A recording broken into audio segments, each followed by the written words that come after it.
I think you guys may see me, but I cannot see myself right now because the go live button isn't ready yet. But I'm live on OBS. So, come on, come on. You know you want to pop up. Come on, you dons. Let's go. Let's go. Go live. Come on. Come on. Anytime now. Come on.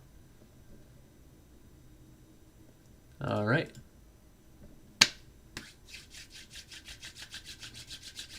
I'm rubbing my hands together in anticipation for this absolutely pivotal matchup we got ourselves today.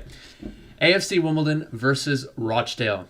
What a big one this is, guys, because we are actually going to be safe this time around with one more win. I said that in the Oxford game. I said one more win and we're safe. We weren't mathematically safe with the win there, but I thought, the teams below us would probably drop some points, but the likes of Wigan, Northampton, etc., they all won their games. Northampton 3-0 against Ipswich, I'd like to point out. Ipswich are an absolute dumpster fire right now. I just want to say that. We weren't able to get the win against Ipswich last time out, though. We just weren't able to create enough chances. Second half, we came out a little bit better than the first. Jack Redoni, though, with a huge opportunity wasted in that first half as well. So couldn't take our chances. We couldn't drive the nail home, but this time, if we can get a victory, we will be mathematically safe.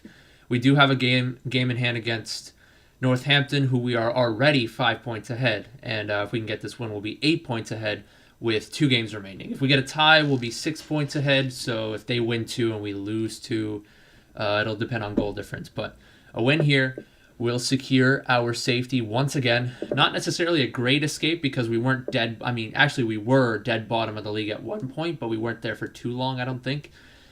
The great escape season, we were... It looked... the writing was on the wall, essentially. But we made this dramatic comeback. We won, a decent amount of games in the last, 10 games or so. But, yeah, a win will certainly secure our spot in EFL League One once again. We're going up against Rochdale, who have been up and down this season, mostly down. They're on a decent run of form, though. I think they're on, 10 points in their last 15, if I'm not mistaken. 13 points in their last 6 games. I'm not sure. I don't remember if they won the sixth game prior. 1, 2, 3, 4, 5. No, they tied against Ipswich. Oh, what a surprise! A 0-0 draw. Nice job, Ipswich. Okay, so they play Rochdale, who have had a bit of trouble on the defensive end. They have conceded 73 goals, which is, I think, the third most in the league. Swindon with 84 being the highest, and then the second highest being Plymouth Argyle with 76. In terms of statistics, in terms of leading goal scorers, actually, let me check that out real quick. I want to see if they have any players to watch out for, because I don't know too much about Rochdale, actually. So their leading goal scorer right now is Matty Lund with 11, and he is not on the team sheet. That's actually a pattern that I've been noticing recently with AFC Wimbledon. Every time, or almost every time they play a team, their leading goal scorer is not playing for whatever reason. So that's a good sign, I guess. But Rochdale are coming out with a 3-5-1-1, so quite offensive-minded. I should say more midfield central, really. They're going to push those players upfield, the likes of McLaughlin, not Shane McLaughlin, on the right-hand side, and Keohan on the left-hand side. In terms of their goals, McLaughlin only has 1 assist and no goals, so that's fairly interesting. I think he may be a new addition to the starting lineup. And then Keohan, a little bit more of an established player. He has 8 goals, the second leading goal scorer of this side, 2 assists. And so we're going to have to make sure we curb that. And Luke O'Neill will be starting on that right-hand side as the right back. He's going to have a tough task today against Keohan, if I'm pronouncing that correctly. Nesta Guinness Walker is going to be starting on the other side with Ben Hennigan and Will Nightingale as the center backs. That has been quintessential for us for these past 10 games or so. In the beginning of the season, we had a couple of rotations. We had Terrell Thomas playing in the beginning of the season before he went to the bench for the likes of Ben Hennigan and Daniel Chaka. Chaka right now is not in the team sheet. I think he's either on loan or he is... I think he's on loan, if I'm not mistaken. Let me double check to make sure, because I haven't seen Daniel Chaka for a while. No, actually, he's not on loan. He's just not on the team sheet. I think he's playing for the reserves currently. So, yeah, Ben Hennigan, Will Nightingale, quintessential center backs. Ayuba Sal playing on the right-hand side, Jack Redoni on the left, George Dobson, Alex Woodyard in the center mid positions. Ollie Palmer starting once again, and he's going to be playing alongside Joe Pigott. Let me fix my camera real quick. Sorry about that, ladies and gentlemen. Let me make sure it's all good. All right, so Ayuba Sal kind of rotating from the center to the outside. He played as a center attacking mid in the game against, I think it was, hold on. Yeah, I think it was against Ipswich. But last time out he played as an outside mid, and he's going to continue playing that role today. So we'll see what happens. In these subs, yeah, still no Terrell Thomas, unfortunately, and still no Ethan Chislett. He's also recovering from his Achilles injury. Shane McLaughlin, Shannon Harrison, Jaco Oxenden, Che Alexander, Matthew Cox, Ryan Longman, and Paul Kalambai to round out the substitutes today. So that being said, let's pull up the match, and we'll be getting going. For those of you just coming in now, one more win, and we are mathematically secure from the relegation. Yes, a win here will certainly be enough. Yes, mathematically speaking, we will be safe. We will be 8 points clear of Northampton with this win, and we will be mathematically secure. That's why I put one more win in the title. One more win. Let's go, boys.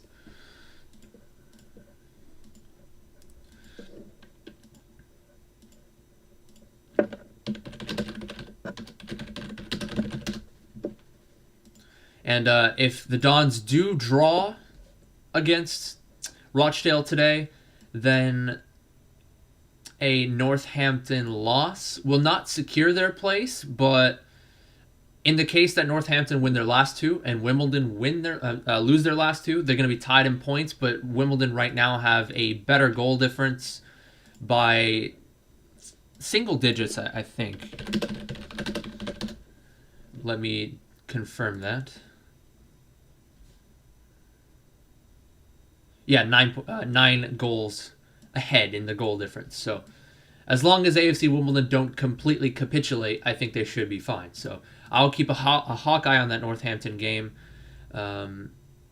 which is actually not happening today. It's going to be going on May 1st against Blackpool. So a little bit of a teaser there. If AFC Wimbledon doesn't win, then we're just going to have to await the result of that Northampton game on May 1st.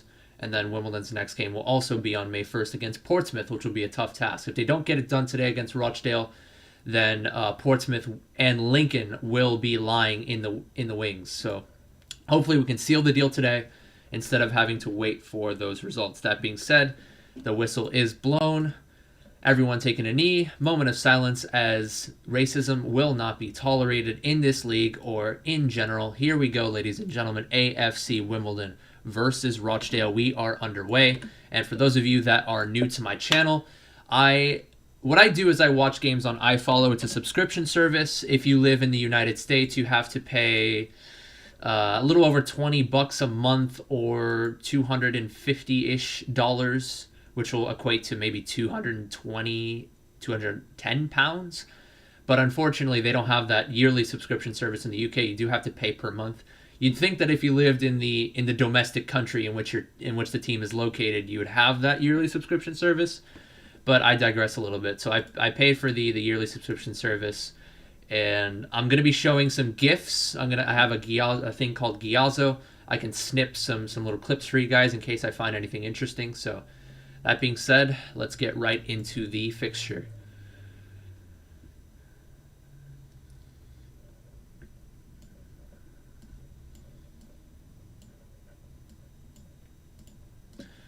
And assuming that we do stay safe, I don't want to get too ahead of myself. But in case we do stay safe and we do secure a spot for, in case we do see another day for EFL League One next season, then I feel like we're really going to have to center our team around. We've always been centering it around Joe Pigott, but the likes of Joe Pigott, Jack Redoni, Will Nightingale, the people that the players that will be with us, the Alex Woodyards, the Jack Redonis, the Ayuba Sals, the people that have come up from our youth academy, we have to center our team around those players because those are the players that really ride and die for the badge, you know? The players like Ryan Longman or, you know, George Dobson, you know, they're there. They're going to do what they can for the team, but, you know, they're just going to be there temporarily. So we'll see what happens going forward. Ollie Palmer, too, is going to be with us for another season at the very least. So... yeah, Bob Jarvis, I am watching this game via iFollow. It's a subscription service. If you live in the U.S., you pay either a monthly subscription or a yearly subscription for about 220 pounds worth. If you live in the UK, though, you can only pay for a monthly subscription. So a little bit unfortunate there. Anyway, Wimbledon knocking around a little bit. They've had the better end of the possession thus far. Dobson over to Nightingale. Yeah, so I'm going to clip anything that's interesting. I'm going to clip via Giazzo, and I'll send the link in the chat. Usually I send about maybe 6 to 12 clips a game, depending on how action-packed the game is. So we'll see how this game turns out. That last game against Ipswich was a bit of a snooze fest, if I'm honest. There were a couple of opportunities from each side. One clear-cut chance, really, from Wimbledon, with Jack Rodoni finding himself open in the penalty kick spot. Had kind of that left-hand side of the goal open as the ball was driven across, but he ended up shanking it. Tried to place it in that side netting, but couldn't do so. And then Ipswich had a decent chance.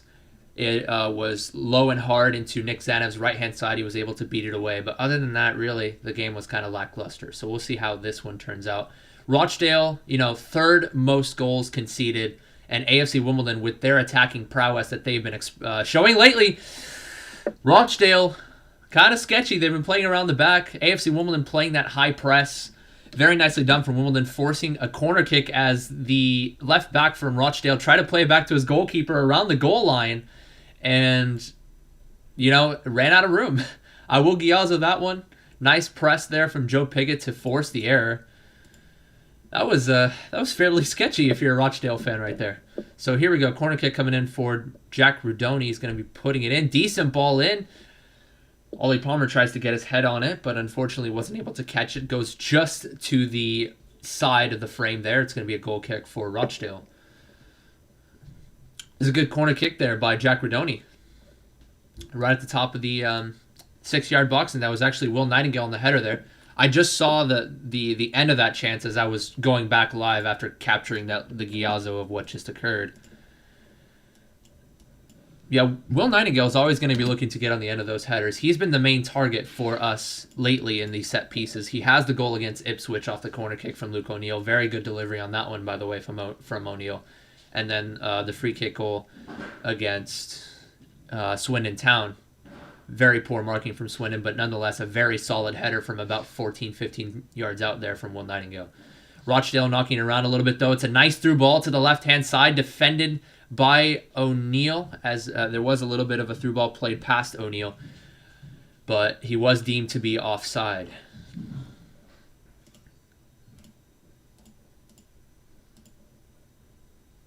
Yeah, let me pull up the team sheet here for Rochdale. I say this every game. I sound like a broken record, but I'm going to pull up the lineup so that I don't say number 11, number 16, number 13 for Rochdale. But players to look at for Rochdale would have to be Jimmy Keohan, if I'm pronouncing his last name correctly, has 8 goals and 2 assists in the season, the second most leading goal scorer. Their first, Matty Lund, is in the bench today on that left side. So we're going to have Luke O'Neill. With a tough task today, that ball was played to Keohan, that through ball, but he was deemed to be offside. And then Beasley and Doan up top for Rochdale. We'll see how the back line of AFC Wimbledon can deal with those threats.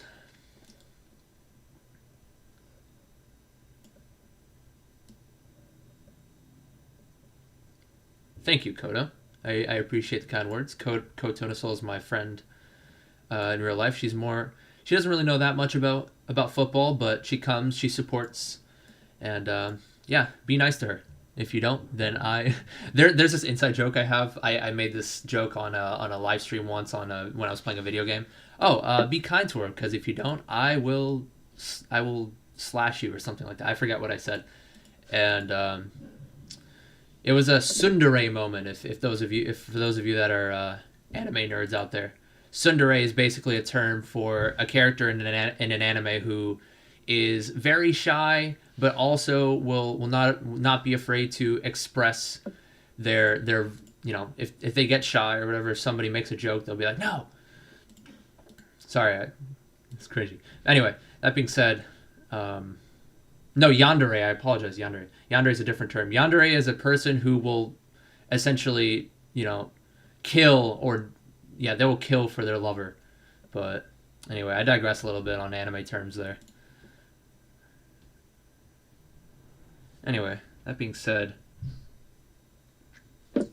header won there by Doan off of a goal kick there from Rochdale, and foul committed there by Nesta Guinness-Walker. It's going to be a free kick for Rochdale from about 35 yards out on the right-hand side. If they can deliver a good ball here, this could be a good opportunity for Rochdale.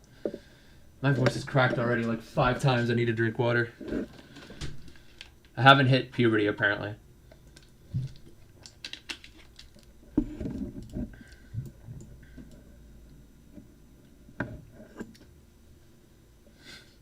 Jaggy all Meg.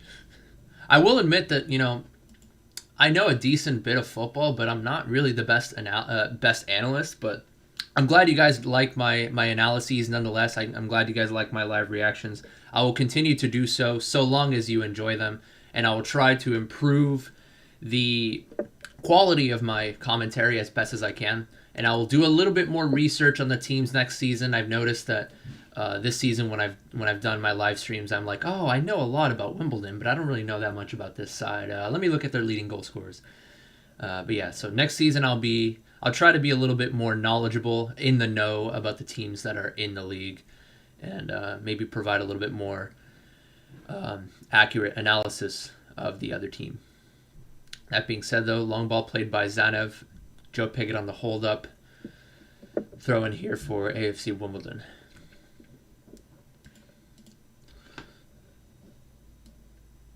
Yes, I will drink more water. I thought to myself,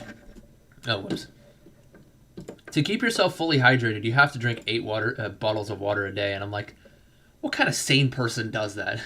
Well, maybe a freak athlete. If someone works out a lot, then they'll drink water. But for a normal, average, everyday nerd like myself, it's kind of hard for me to. I used to play football back in the day, but I haven't played football in a good 2 years now. So I'm a little bit more on the lazy side nowadays. But it's kind of hard for your average Joe to drink 8 bottles of water a day. That being said, Jack Redoni on the ball on the right-hand side. Back down to O'Neal. Good ball played in. Palmer wasn't able to win the header, but not fully clear. Nesta Guinness-Walker with a shot from about 22 yards out. Shanked it a little bit, but Ollie Palmer tried to extend his leg, try to get his foot to it, but unfortunately wasn't able to get the redirect there. And it's going to be a goal kick here for Rochdale.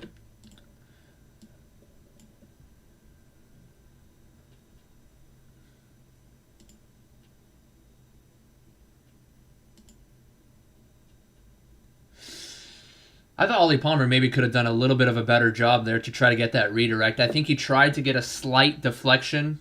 Instead, it just zips past him. But yeah, Ollie Palmer was there, had the opportunity. Anyway, that being said, Ayub Assal going to be looking to use his pace. Unfortunately, gets his pocket picked, and Rochdale are going to win the ball back here.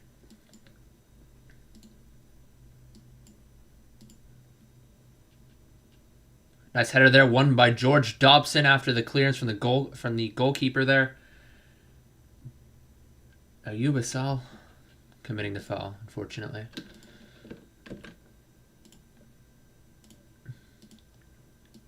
Giazzo time.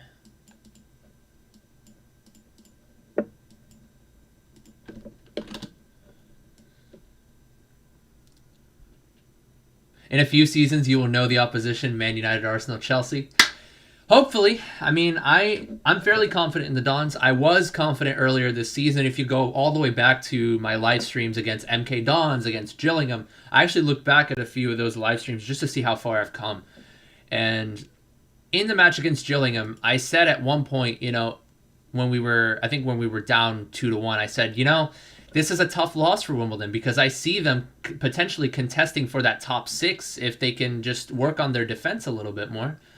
I was referring to certain games like the Plymouth game in which they were up 4-2 and then they conceded 2 goals in the span of 5 minutes, and then the equalizer from Ryan Longman against Crewe Alexandra. I think it was around November, December. The equalizer from Longman, and then of course they give away a goal right after that in the 93rd minute or so. I was really, really confident that the Dons could maybe push for a top 6 finish, but their defensive woes in the beginning of the season combined with their inability to finish their chances in the middle of the season just combined for, a lack of just untapped potential, really. That's what I have to say. So next season, hopefully we can make a push for that top 6.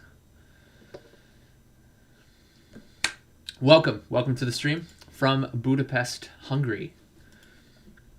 Got a lot of worldwide viewers. Got a couple of Brazilian viewers across my streams. I had one from the Czech Republic, I think. Now one from Hungary. So welcome along.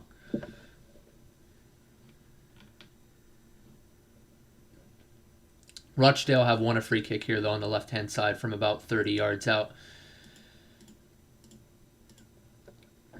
It's going to be Doan to take with his left foot. That's a really good ball in. Ooh, man, that was a dangerous ball in. Just slightly too high, though, for the intended target there at the 12-yard area. In the end, it was a glancing header that went slightly over the bar there and slightly wide of... Actually, it was wide of the frame there. So it's going to be a goal kick here for the Dons.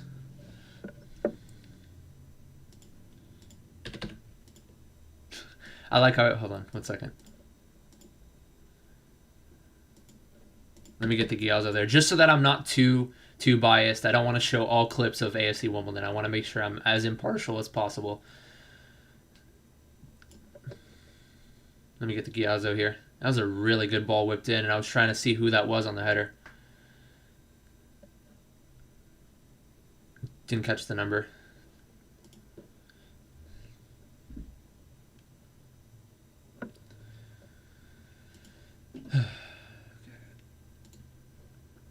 Let me take a look at a couple of the results around the league. I know Northampton are not currently playing right now.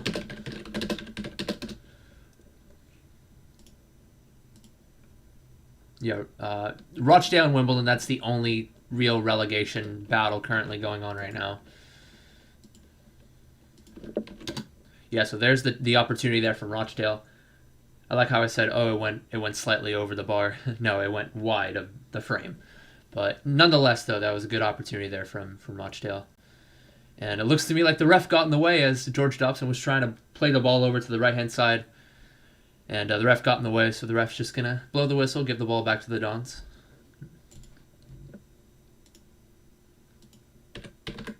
Welcome from Sweden. I heard that... I heard from a birdie somewhere out there that Zlatan Ibrahimovic is going to come out of retirement. Not retirement. He's not retired.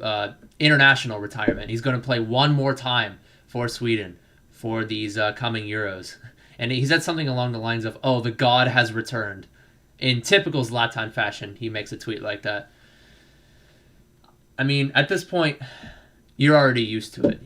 Back when Zlatan first started his antics, you're like, wow, what a dick. That guy's so arrogant.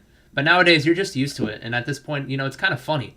Anyway, Rochdale with a header back towards the center back, and he fails to clear his lines. Guinness Walker with a high and looping cross intended for Ayub Assal on the far post, but it's going to be flicked away from Rochdale. Going to be a throw-in coming in here for the Dons. That was a very bad giveaway there from, I think that was O'Connell.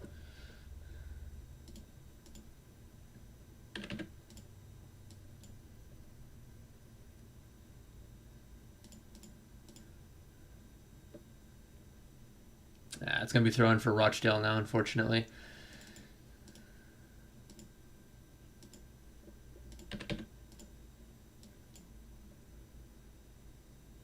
I'm getting the Giazzo here, sorry.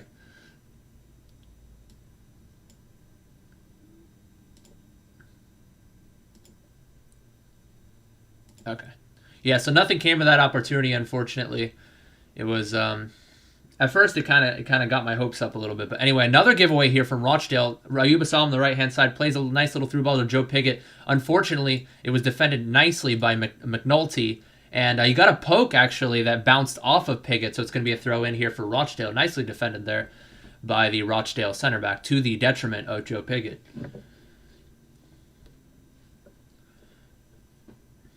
Yeah, had Joe Pigott maybe...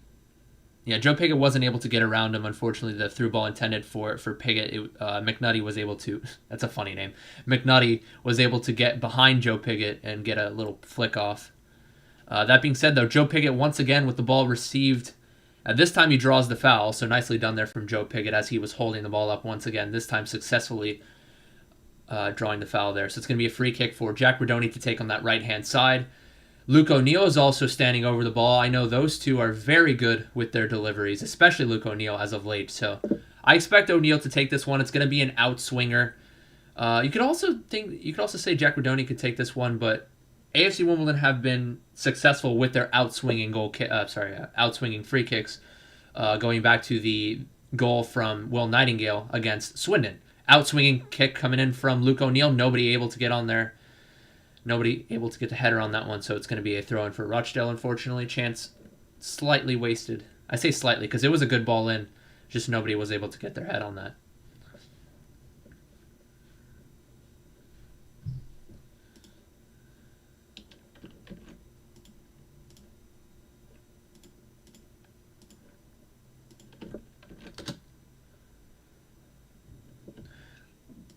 Oh, yes. Yeah, Sweden.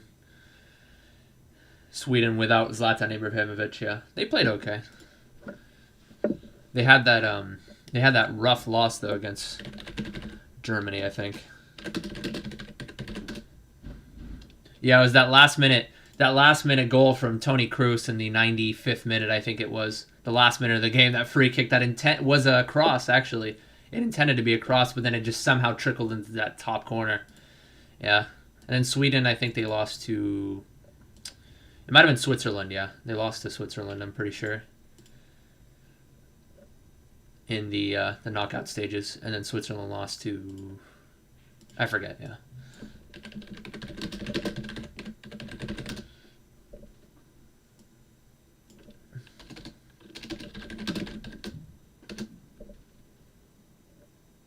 No, they beat Switzerland 1-0, but then they lost to England 2-0. That's what it was, okay. Yeah, my memory's a little faulty, guys. But, yeah, nothing too crazy to talk about in this first half. Both teams with a clear-cut chance each. Actually, Rochdale with one clear-cut chance, and Wimbledon with a couple of half chances thus far. Oof.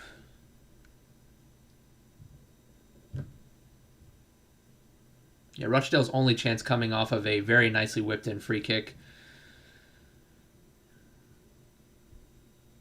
Rochdale kind of knocking around. Ooh, again, Rochdale look a little bit sketchy in the back there, knocking it around. Joe Pigott committed the foul, though, as McNulty received the initial pass back, and he passed it all the way back to the goalkeeper. And Joe Pigott just slightly late on the challenge there. No booking for Pigott, though, as the challenge was kind of an innocuous one, just slightly mistimed. Yeah, Rochdale need to be careful here, though, because Wimbledon are really pressing their back line.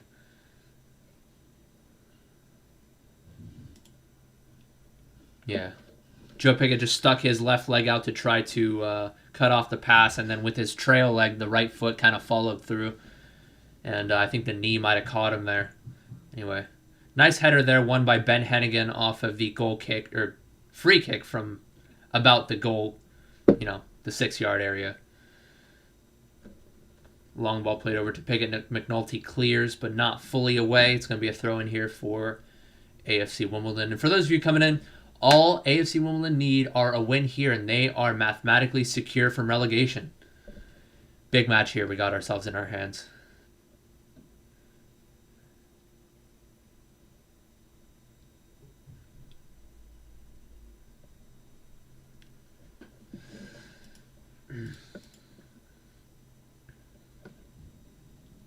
The weather down in California, I'm guessing you're asking? Oh, you got MK Dons. Okay.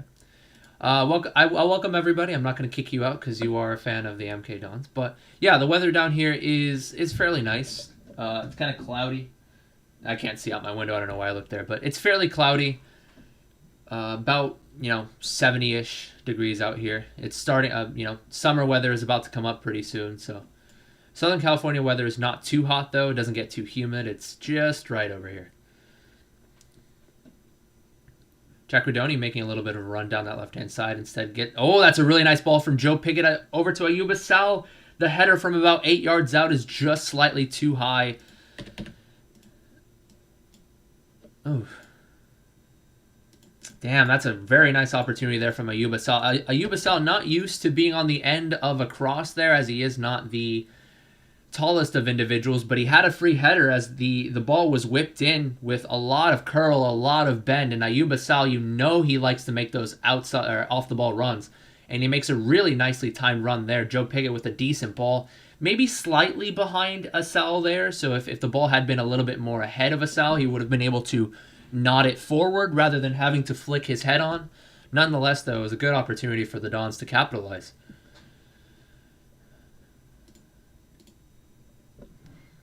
Man, I love Asal. Like, he's become one of my favorite players as of late. He's, a very active player off the ball, very spry. He's always going to be looking for that run, always going to be looking for that through ball. Very dangerous. And I think we should build off of him next season. There's the Giazzo showing the opportunity there. Anyway, Rochdale knocking around now, so they're going to be having a little bit of a spell of possession after Wimbledon have been dominating. Nice little 1-2. It's going to be Doan around that right-hand side.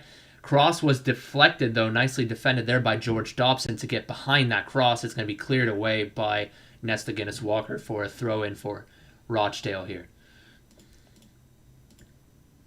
Yeah, so going back a little bit, it was actually a giveaway there from AFC Wimbledon there. A giveaway by Nesta Guinness-Walker. His first touch off of a pass from the middle was very poor. Very poor first touch.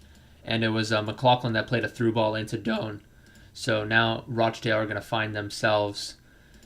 they give the ball away here, actually, and AFC Wimbledon clear their lines.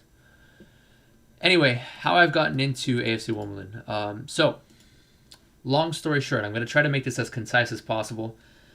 So, I played as AFC Wimbledon in FIFA 16 career mode. That is actually the last FIFA that I've played ever since I got tired of the franchise.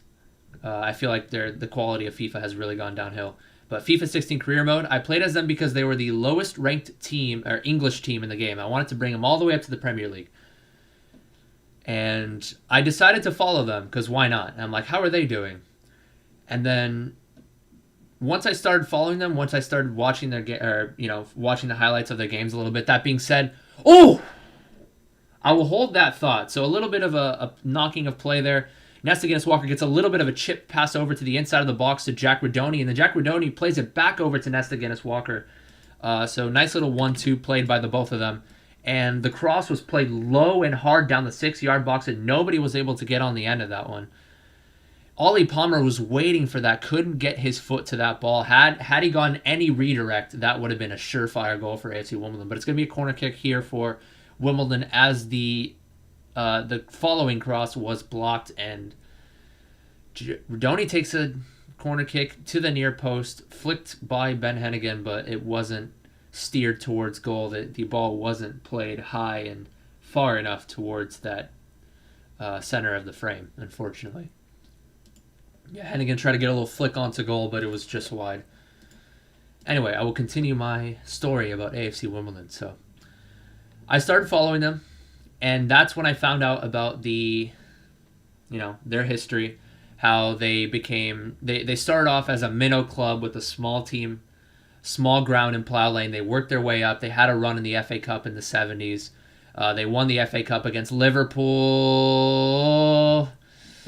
Nick Zanev not with the best clearance. It was with his head, to be fair. He did play a little bit of sweeper-keeper there, and then Rochdale tried to whip it back in. Actually, it was a shot, tried to chip over Nick Zanev, but then the ball kind of skewed towards the outside of the 18-yard box. And luckily, the person was deemed to have been offside. Yeah. Anyway, I found out about the story, how they came up from rags to riches, And then their team became too big for their ground, so they had to share they had to share with Crystal Palace, and then they got bought out by MK Dons. And then they started from the 9th tier of English football, worked themselves all the way back up. The fastest rising club in English football history. 6 promotions in, I think, 9 seasons, all the way up to Football League 2. That's when I became a full-fledged fan. The first live game that I watched from AFC Wimbledon was against West Ham. And at the time, I supported Manchester United before I started playing FIFA 16. And then when I watched that West Ham game and I saw them beat, the Minnows beat the Goliaths, that's when I decided to shed any sort of support that I had for Manchester United. And I just became a full-fledged AFC Wimbledon fan. Corner kick whipped in by Ollie Palmer. Handball, potentially? No? It was a flick. Yeah, the goalkeeper whipped it. Oh, that's a handball. That is absolutely a handball. The referee did not blow the whistle. I looked back at it. Initial header away, not fully clear. And Alex Woodyard tried to put it back into the box. That is a handball if I've ever seen one. It hit the bicep. And a bicep is a part of the arm. It is not a part of the body, especially if it's outstretched like that. And yeah, Rochdale got away with that one. But yeah, the next game that I saw live was my very first iFollow game. The FA Cup game I could just watch on a live stream on some random website as it was being broadcasted. But the very first iFollow game was Wickham in the Great Escape season when they beat Wickham 2-1. It was the game after the Luton Town game in which they equalized in the last minute. That was a game in which I was, watching the live score. I was taking a look at the live score while I was in class in college, so I wasn't able to celebrate. I was resorted to just doing a fist bump. I wasn't able to celebrate mid-class, so yeah, that's the story right there. Anyway, let me show you that opportunity there from AFC Wimbledon. That was, Rochdale got away with that one. That's all I have to say. I'm not going to say anything more.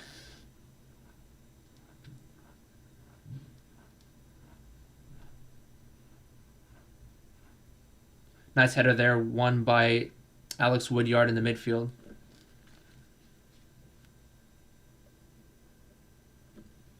On the right-hand side is O'Neill. He takes a touch towards the center, gets a little bit of a chipped pass over to Palmer. Palmer back first time to O'Neill, back over to Nesta Guinness-Walker. Gets around his defender very nicely. Can he take another touch towards goal? He takes maybe one touch too many. That touch was a little heavy, and he got picked off there by McConnell. McConnell tries to clear his lines, not fully though, as it falls back over to Alex Woodyard, and he draws the foul.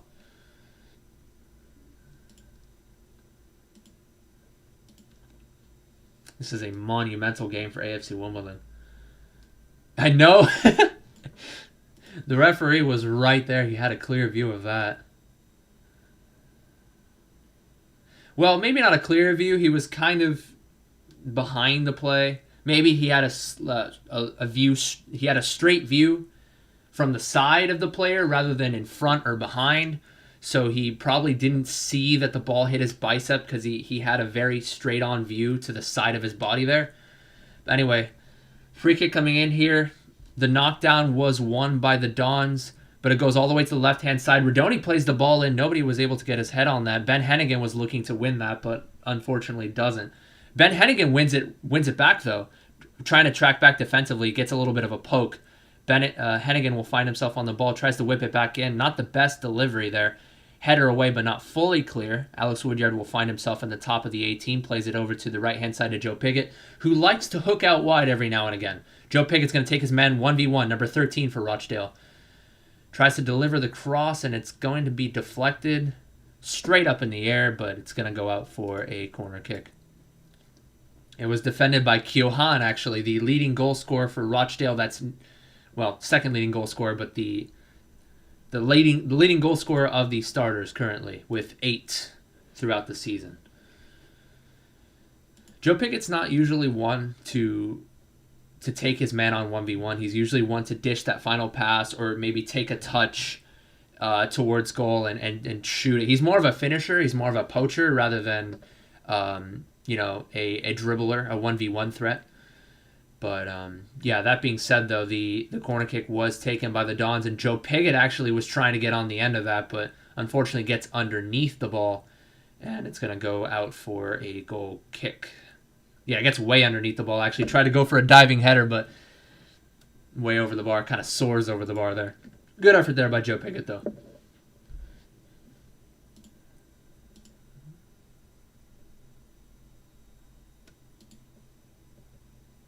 Yeah, the Dons are really dominating the possession right now.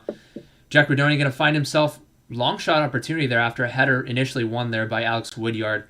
Takes a couple touches, tries to strike towards goal, but it was blocked, and now it's going to find itself back to Nescadus Walker. Yeah, tries to play a Sal, but it was defended by O'Connell. Rathbone plays it to the left-hand side here. That's how you pronounce it. Thank you. Keohane. Keohane, yeah, receives the ball after a through ball there from Osho. Back over to Rathbone on the left-hand side of the 18. Header away by Will Nightingale. Nobody was on the end of that one for Rochdale, but they receive the ball once again. Keohane on the ball here. Dunn plays it. Yeah, tried to play a little chip cross over to the top of the box, but it was partially cleared. Back over to Rochdale on the right-hand side. It's to McLaughlin. Nicely defended there by Will Nightingale on the through ball attempt there to Shaughnessy. It's a corner kick, though, as I guess Shaughnessy was able to get a little bit of a flick off of Will Nightingale there. It was a nice little spell of possession there by Rochdale. Just they weren't able to deliver that final ball into the box. They weren't able to get that header. The first header away was cleared by Will Nightingale, and then another ball played into the box there by Rathbone was intended for Shaughnessy, but it was defended there. Short corner kick here. Completely botched, though, as Redoni was able to snag that second pass.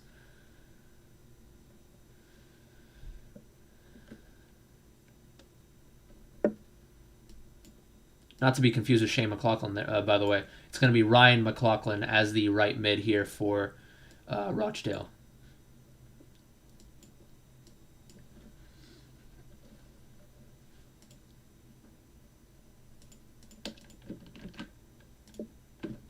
Yeah, so like I said, AFC Wimbledon so far dominating the possession currently. 57% for the Dons and 43% for Rochdale. That's a rare sight. You usually see AFC Wimbledon with maybe 45% possession. I mean, earlier in the season as well as last season, they would easily, flirt with 30% possession. But that's because they would always sit back and look for the counter. AFC Wimbledon are a little bit more of an established side nowadays. They are a little bit better on the ball, a lot more quality on the ball, rather than just hoofing it upfield to Pigott and Ollie Palmer.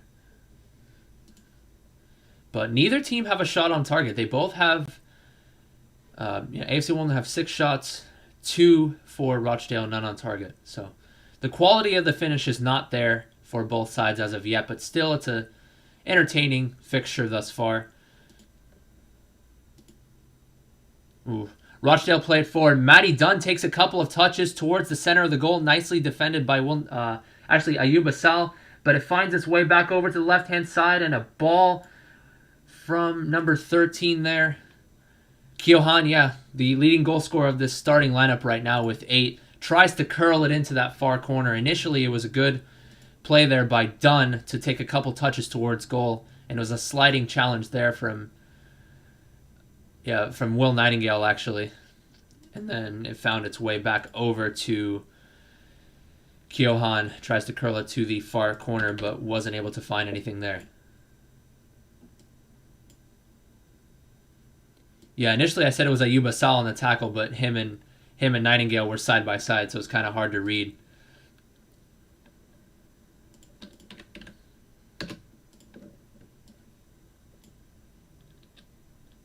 Yeah, I'm gonna have a couple Giazzos there as I wasn't able to fit it in one clip.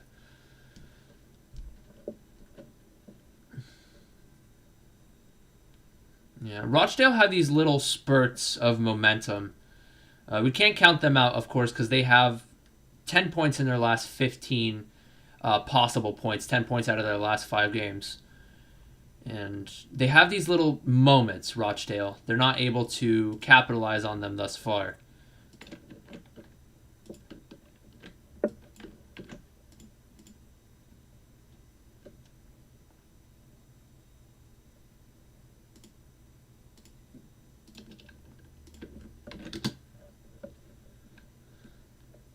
Up the Dale, up the Dons. Yeah, up the MK Dons. Oh, boy. Nice troll. Nice troll. I actually said COYD, C-O-Y-D, in Alex Griffin's stream last week, right before the match started. Alex Griffin is a prominent Ipswich fan. I think he has maybe 14K subscribers, so decently known YouTuber out there. And right before the live stream that he did, I said, Wimbledon 2-1, hashtag COYD. And he said, Jaggy said, Wimbledon 2-1, hashtag come on you D. What does that mean? He went over to his friend. He's like, come on, you Dons. So, yeah. Whenever some people say, come on, you Dons, other people that are MK Dons fans will be like, oh, we're the real Dons. Kind of makes me salty when people say that, but I digress a little bit. Anyway, Rochdale with a nice move on the right-hand side. Number 11 tries to cut it to the right and play it back into the box. I thought he could have been a little bit more dangerous in that instance. Yeah, that was off of a punt there from the goalkeeper.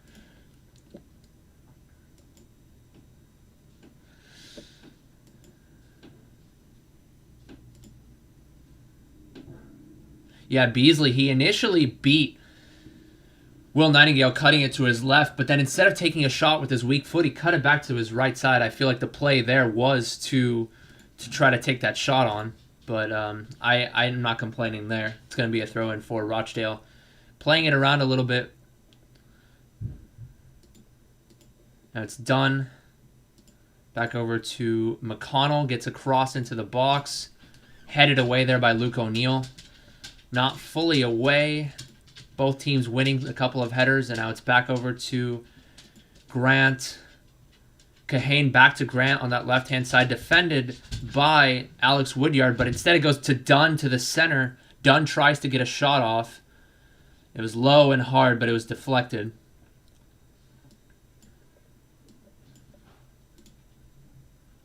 McNulty floats it high and forward to that left-hand side. Yeah, Keohane tried to keep it in, tried to head it instead of controlling it because it was way over down to the touchline. Still going to be thrown for Rochdale though, surprisingly. Oof. Left-hand side, a little bit of a move being broken out here. Shot coming in from Rochdale on the outside of the box, deflected again. Another opportunity, second chance from McConnell, actually the center back coming in to provide some more solidity in the attack, and he gets a shot off from outside the 18. A second opportunity after the initial shot from number 19. Shaughnessy was blocked, and so it's going to be a corner kick here for Rochdale.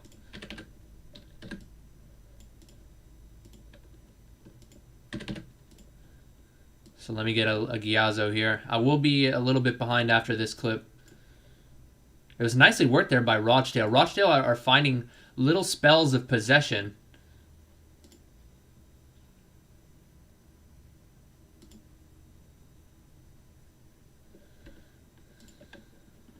I don't know if I already sent this Giazzo. I think I did. This was the yeah, this is the GIF I sent about the opportunity there from number 11 for Rochdale. Anyway, the corner kick is whipped in. It's low. Nobody is able to get onto that. I think that was Joe Piggott on the near post, and that was very scrappy. It is a goal coming in for Rochdale. I'm a little bit behind, like I said, because I was trying to get the Giazzo. Let me get the Giazzo of this one. It was very scrappy. I mean, the corner kick was low and into that near post. And I think George Dobson missed the clearance. It was actually George Dobson on that near post. And I feel like he was predicting that there was going to be a deflection, so he kind of got frozen up. And then when he tried to clear it, it was too late as he wasn't able to get a clear connection on that ball.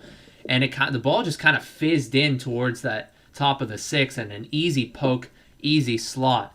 And it's going to be a goal for Rochdale. Beasley able to tuck that one home. That is quite unfortunate. Let me update the scoreline. That's a very scrappy goal. Very scrappy.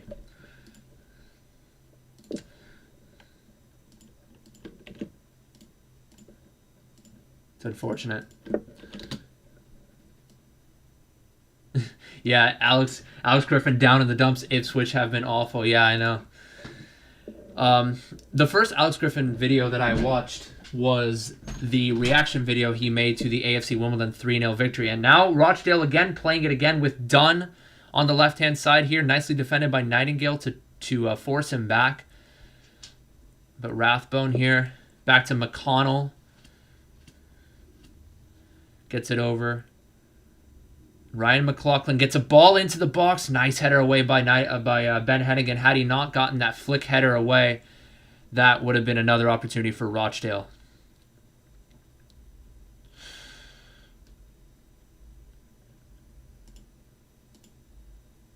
That was a very important header there by Ben Hennigan, though. Rochdale look confident, though. They're starting to knock it around a little bit more. They're finding some confidence. They're actually playing with some quality now, to the detriment of the Dons.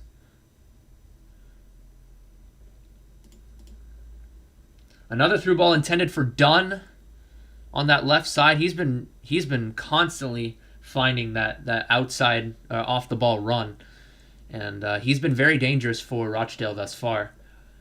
He's been playing like a winger essentially, even though he is a striker. He's been finding himself hooking out wide to that left hand side to receive the ball from the likes of Kyohan and Grant. I thought it was going to be Kyohan. I keep pronouncing his name wrong. I don't know how to pronounce it. Kyohan, number 13.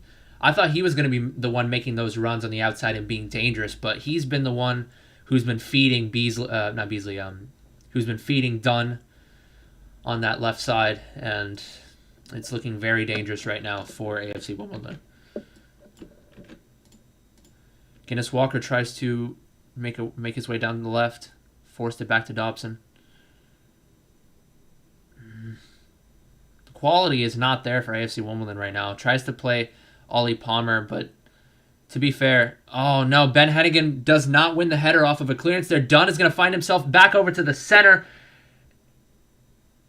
Beasley tries to find a shooting opportunity, but George Dobson comes from behind, maybe a foul, but the referee does not give it. I mean, to be fair, he didn't give that handball earlier in the game, but Rochdale look really confident right now, and it was kind of a whiff there from Ben Hennigan after he tried to win the header from the clearance there from the goalkeeper. Instead, it was won by Beasley, and Dunn made a run there, played it back to Beasley. Ooh, I think you can make an argument that it could be a penalty there as George Dobson was coming from behind. He didn't sweep his legs or anything, but I think maybe his body momentum carried him forward and Beasley went down. It's hard to explain what just happened there, really, because George Dobson got a little piece of the ball there, but I think it came at the expense of his body momentum coming forward and bringing Beasley down. But if you're not going to give the penalty for the handball, you're not going to give the penalty for that. So at least the referee is consistent? ? But yeah, Rochdale look better right now. They honestly look a lot more confident on the ball. The quality is a lot better right now from Rochdale. The first 20 minutes or so have been kind of back and forth, but now, ever since the goal, I think Wimbledon have kind of... There's been a dip in quality for sure so far.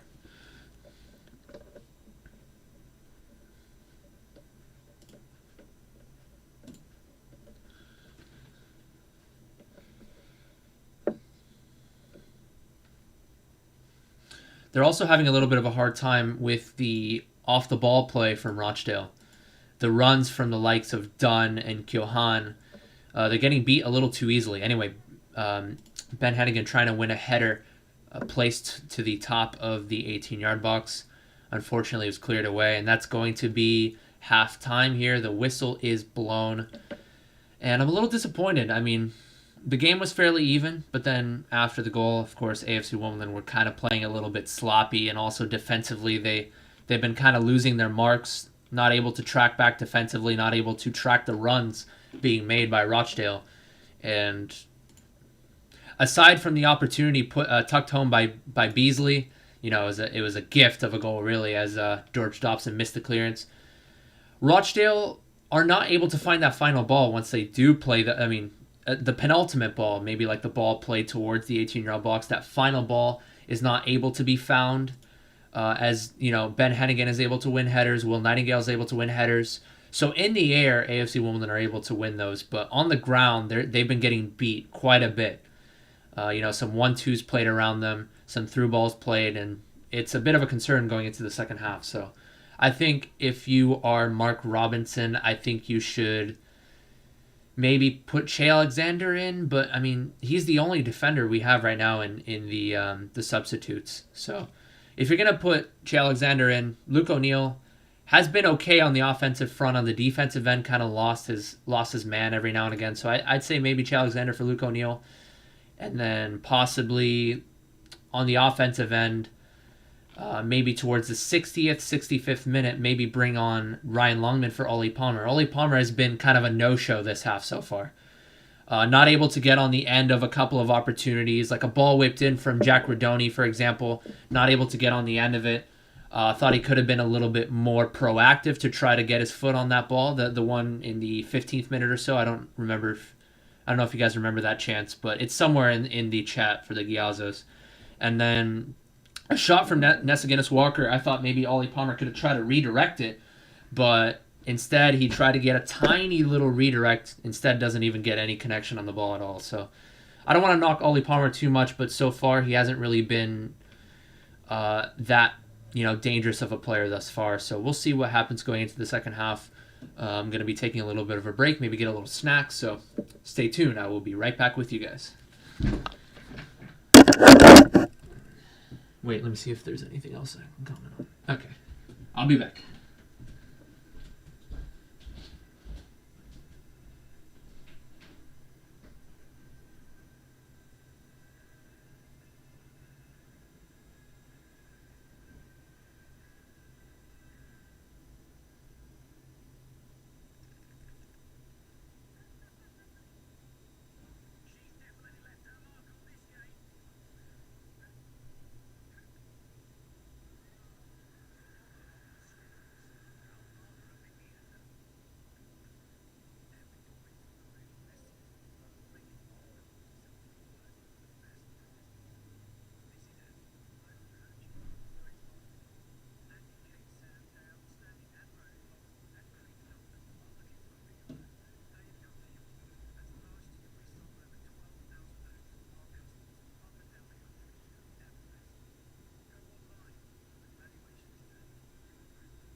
All right, boys, I gotta do something real quick. So I'm gonna turn the camera real quick because I'll keep the live stream on, but I gotta do something on my computer real fast. So hopefully I'll be back in time for the second half.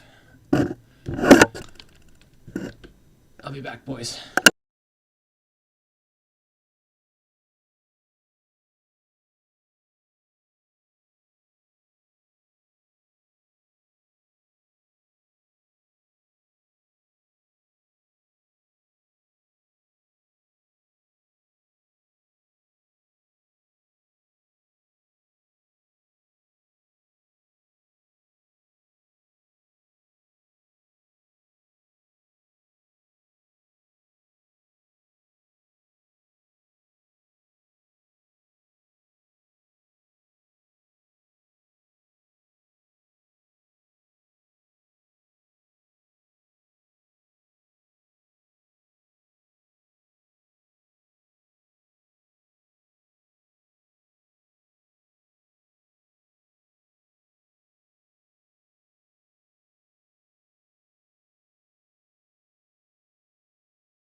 All right, I'm gonna do a little bit of a radio commentary right now. I'm sorry, guys. So corner kick for Rochdale. I'll be back in just a second, but Rochdale with a corner kick after they were threatening early on. Wimbledon can't clear their lines though. Right now it's the 46th minute. I'll explain myself in just a second. 46.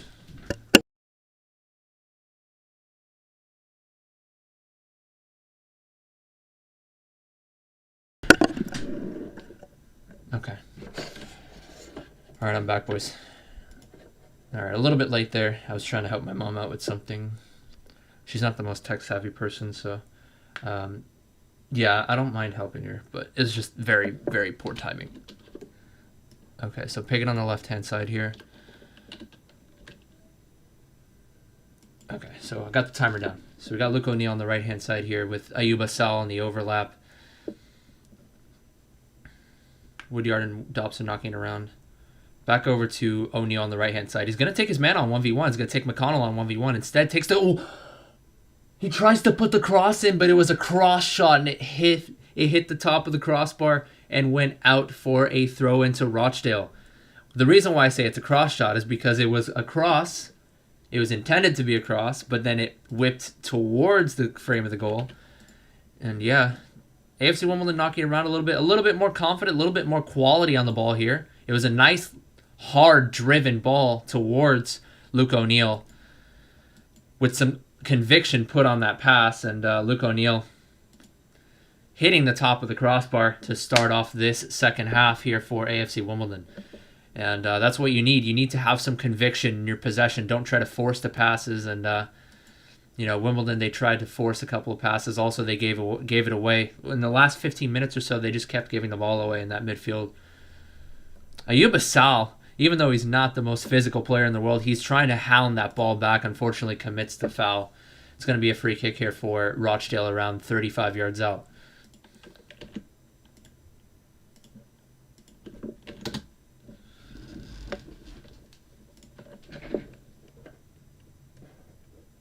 All right.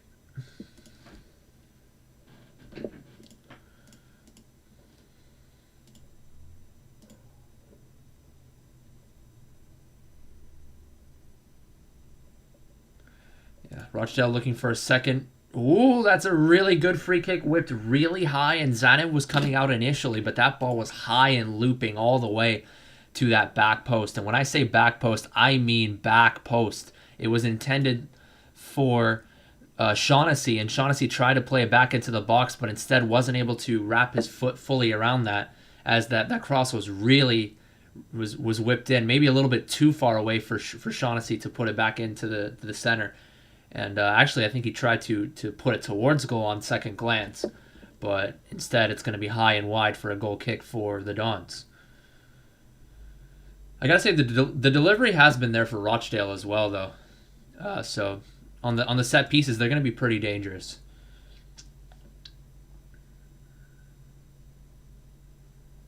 Ooh. Grant tried to play a little bit of a hold-up play there. Nicely defended by George Dobson, winning it back and drawing the foul.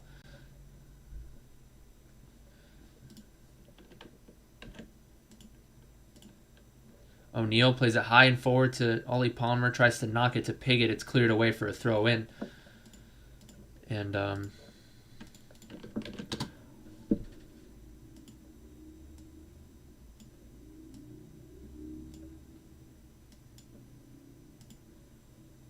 yeah, still a goal to the good here for Rochdale as Luke O'Neill, nice little back flick. Okay, he tried to play the cross and it was cleared away. Back, it went back over to him. He did a little first time Ronaldo chop pass over to Alex Woodyard, but it didn't find Woodyard, and Rochdale come forward now. They are going to win a throw in here. It looked flashy at first, but the pass didn't connect. I'd say if you're Wimbledon here, though, what kind of change would you make if you're Mark Robinson? You have a lot of attacking options. You have Shannon Harrison, Shane McLaughlin, Ryan Longman. Yaka Oxen, a little bit more of a holding mid-type player. I don't know if Mark Robinson is confident enough to put Shannon Harrison in, especially since he hasn't had much playing time this season. When he was on the bench, and he did come on as a substitute that one game, and he got injured right away. I think that someone like Shane and Harrison could provide some fresh legs, and I feel like at this point Wimbledon need a player aside from Ayub Assal making those off the ball runs, because right now they're not active enough off the ball. Ayub Assal seems to me, Ayub Assal and Joe Pigott are the only ones making those runs, and the quality is lacking a little bit. And the likes of O'Neill's coming up a lot, but he's more of a type of player to put the ball into the box. Nessa Guinness Walker is more the type of player to take someone on 1v1 with his pace, but he hasn't really gone on the attack that much. The first half he did every now and again, but this half so far he's been kind of more of a defensive. He's been more defensive oriented, Nessa Guinness Walker. So maybe have Che Alexander come in for one of those two. Maybe have Shane McLaughlin coming in for Jack Redoni potentially. Redoni, though, giving it away after the throw-in, passing it, trying to force a pass through. But Jack Redoni, nicely done from Redoni to go back into the defensive duty there. Ball played high and forward to Pigott, tries to win the knockdown. He does win the knockdown, but he wasn't able to find anybody as nobody else was around. And Ayub Assal, I think, commits the foul. So Rochdale played high and forward. What was that? That was nobody, really. I'm going to Giazzo that one because that was kind of a weird play there from Rochdale. I don't know who that was intended for. Okay, I guess we take those. I think he tried to catch Nick Zanev off his line. Anyway. Little chip pass over to Ollie Palmer. Ollie Palmer really hasn't been too much of a piece so far for Wimbledon, and unfortunately the header was clear. Woodyard still finds himself on the right. Nicely done there to hold the ball off of Grant. All right, Wimbledon being very patient here. We see Redoni with an off-the-ball run, but Guinness Walker didn't find him. Instead, plays it back over to Woodyard. Plays it all the way to the left-hand side to Guinness Walker. Plays it to nice little back flick pass there by Joe Pigott. It was a 1-2 played between him and Nessa Guinness Walker. Guinness Walker using his pace. It's going to be a corner kick here for Wimbledon. It was a nice play there. Nice spell of possession there for AFC Wimbledon.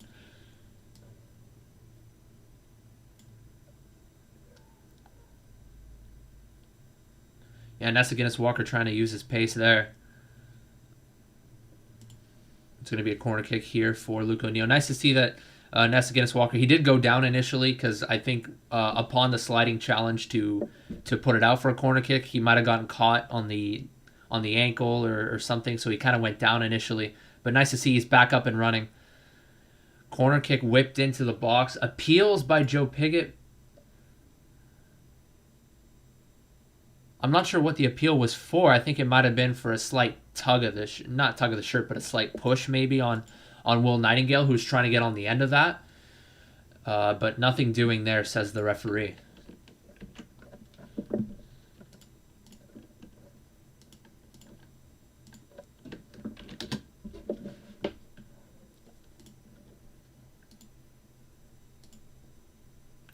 Kahane will take the throw, tries to get past George Dobson. That was done on the ball there, but he wasn't able to get past. Clearance. Nice shrug off there by Joe Pigott, playing the hold up once again. Plays it back to Dobson, and Dobson tries to play Ayub Assal, who makes a run, but the pass was a little bit too forward. A little bit, it zipped in a little bit too much, and Assal wasn't able to get a touch on that.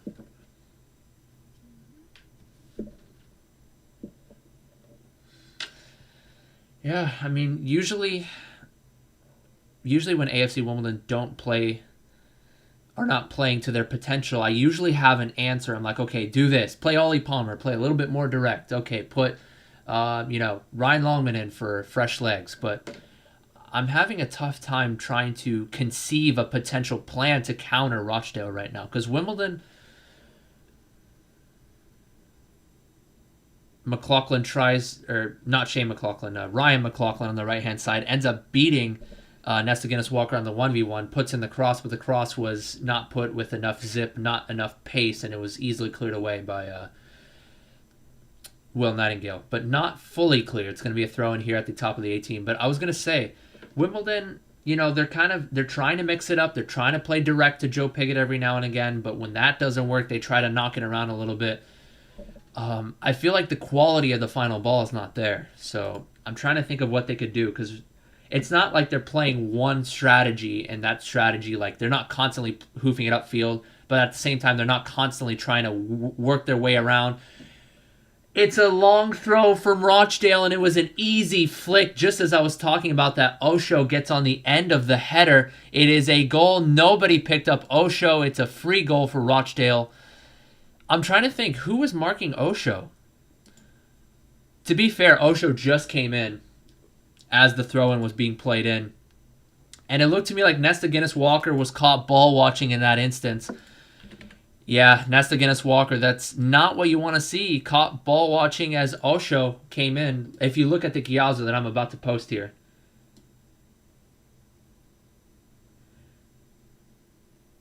You see Osho just coming at the bottom of the screen.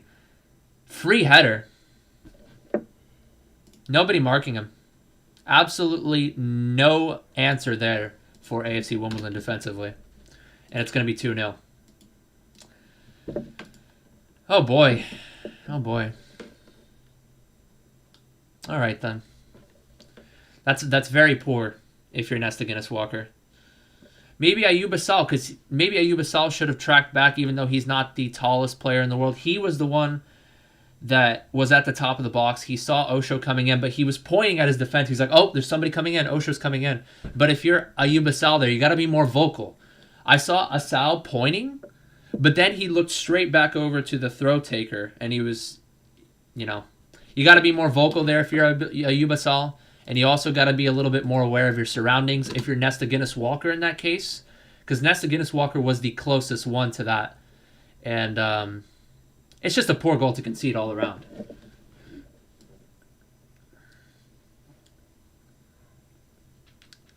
But yeah, at Dark War 15R, unfortunately, I'm not able to do so. I really wish I could, honestly.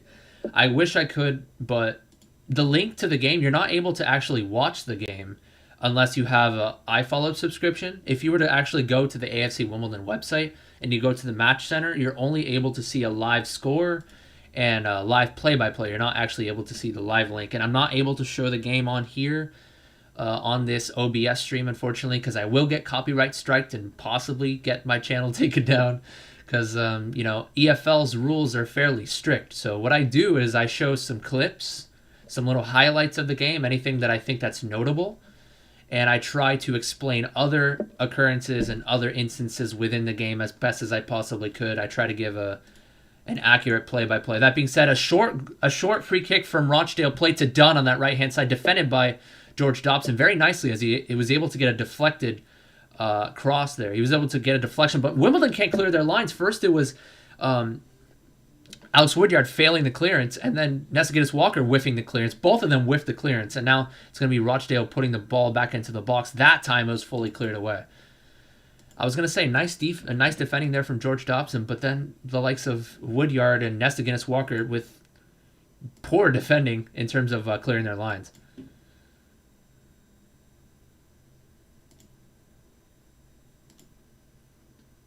Yeah, Wimbledon just looks shaken up right now. They look very sloppy on the ball.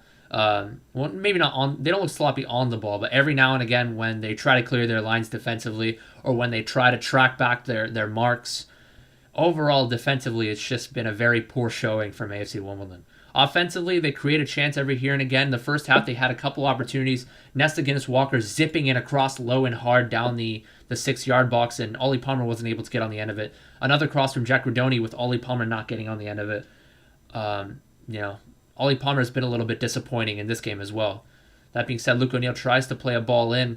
Easy clearance there from Rochdale, but nice little move there from Ayub Assal to get past. Oh, okay, there we go. Nice goal there from AFC Wimbledon as Ayub Assal was able to pick the pocket of number 17 there, Grant, and O'Neill, puts the ball back. Sorry, I rewinded. Ayub Assal picks the pocket of Grant, puts a nice ball into the box, and it was Jack Rodoni on the end of that header. So it's going to be 2-1 to the Dons there. So it's a good answer for sure. Good answer from the Dons to be able to not hang their head there. Offensively, they're doing okay. It's just defensively, they've been a little bit shaky today. So that's just what they needed. Jack Rodoni with the goal back, goal to the good here. And with 30 minutes to go, they are still very much in this. Let's go.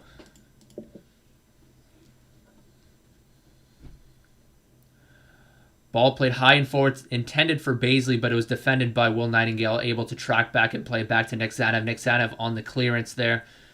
It was McConnell on the header there by Rochdale to win it, and now they play it forward. Nobody on the end of that one. Rochdale trying to play it direct on 2 occasions there. Maybe a sign they could be shaken up, boys. They could be shaken up right now. Let's see if AFC Wimbledon can capitalize. Rochdale were playing some really good football, I got to say, for a relegation side before that goal, and now they're keen, they're content to just play it direct a little bit off of that goal. So hopefully this is a sign for things to come for the Dons.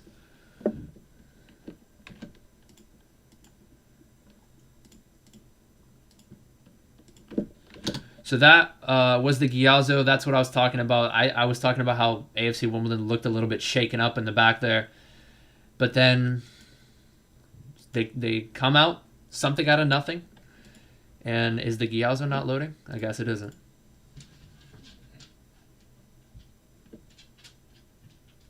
I'll get the Giazzo of the goal in just a second. Nessa Guinness-Walker tries to hoof it high and forward. Nobody on the end of that one.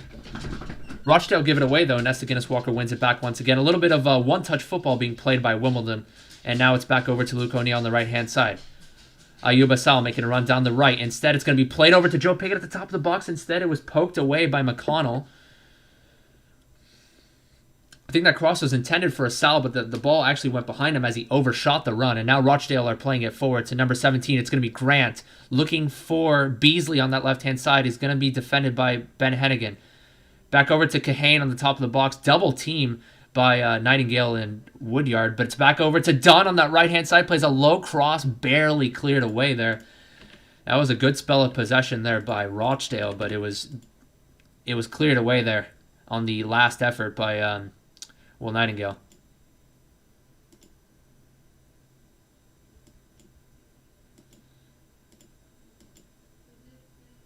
Yeah, nicely cleared away at the very end by Ben Hennigan. That was a nice spell of possession by Rochdale. Very scary, scary moment there. Now they're still knocking around.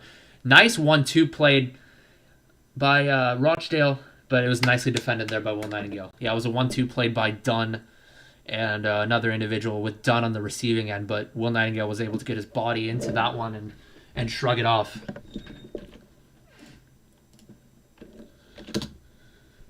Yeah, so I wasn't able to get a Giazzo of the goal, unfortunately. Flicked on by Palmer off the goal kick from Zanev, and Woodyard is on the end of this one after a pass from Joe Piggott on the right-hand side. Now Luke O'Neill plays a nice ball into the box. Jack Rodoni!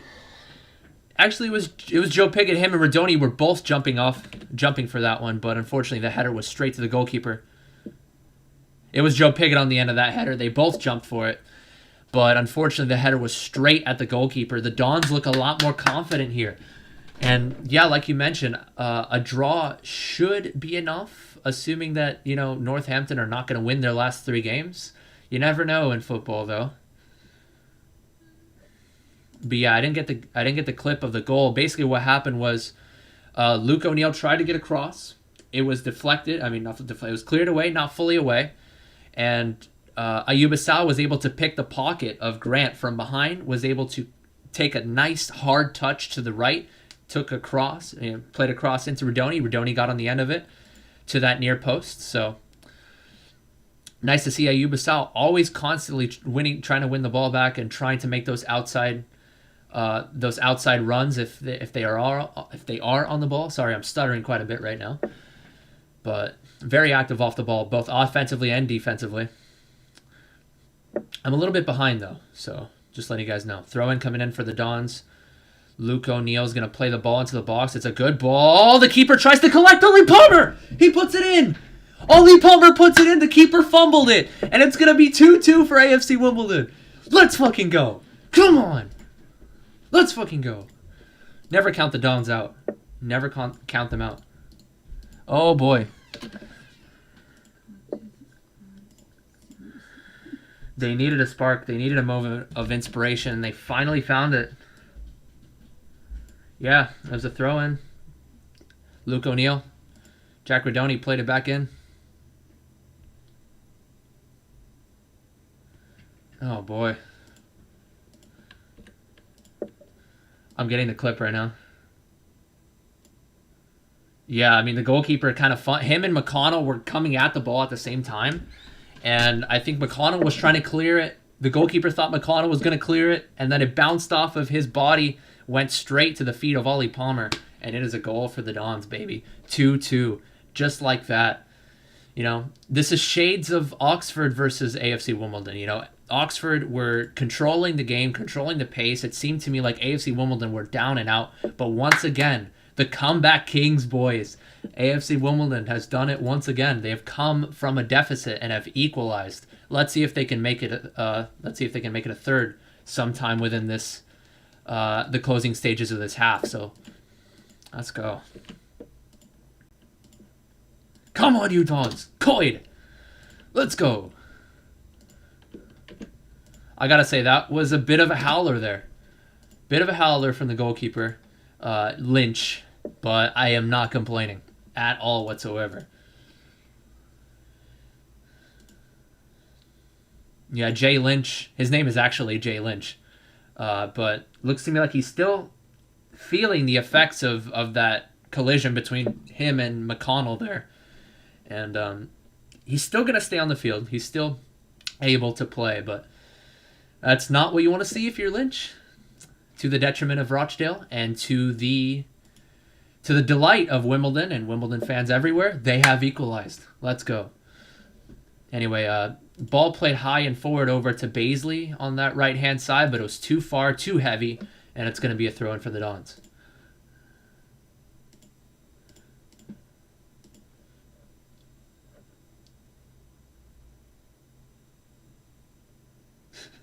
A little bit of banter between the Wimbledon rivalry there. All right, we're all friends here. Oh, okay, I don't want to say we're all friends here because the franchise. But to be fair, the franchise has been. They've actually been playing pretty well this season. I will admit that. So, yeah, it is what it is. Maybe next season. Wimbledon can do a lot better than they have this season and maybe place ahead of MK Dons. All right. While you guys argue in the chat there, I'm gonna focus on the game. Let's see. Yeah, Rochdale are just knocking around the back here. Yeah, to be fair, it doesn't actually make a difference. I mean, same thing. They're both going to be in EFL League One. Number 16 playing it into the box. I say number 16 because I didn't know who was on the on the end of that one. It was Dunn, I should say, putting the cross into the box as. Luke O'Neill was a little bit lazy on the track back.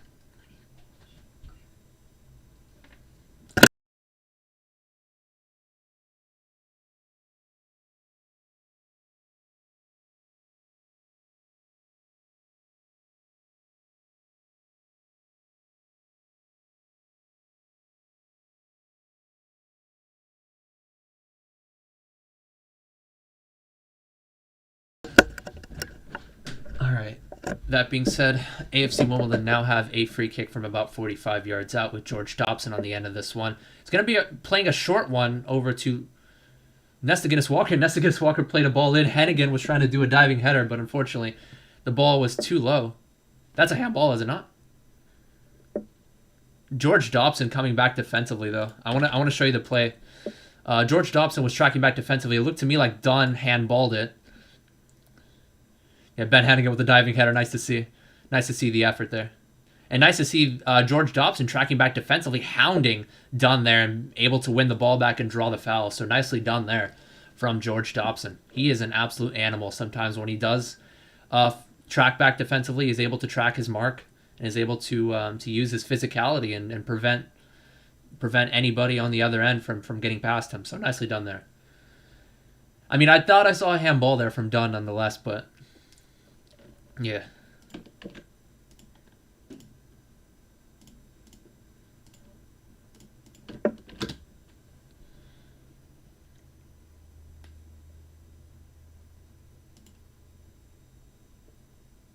Yeah, here's okay.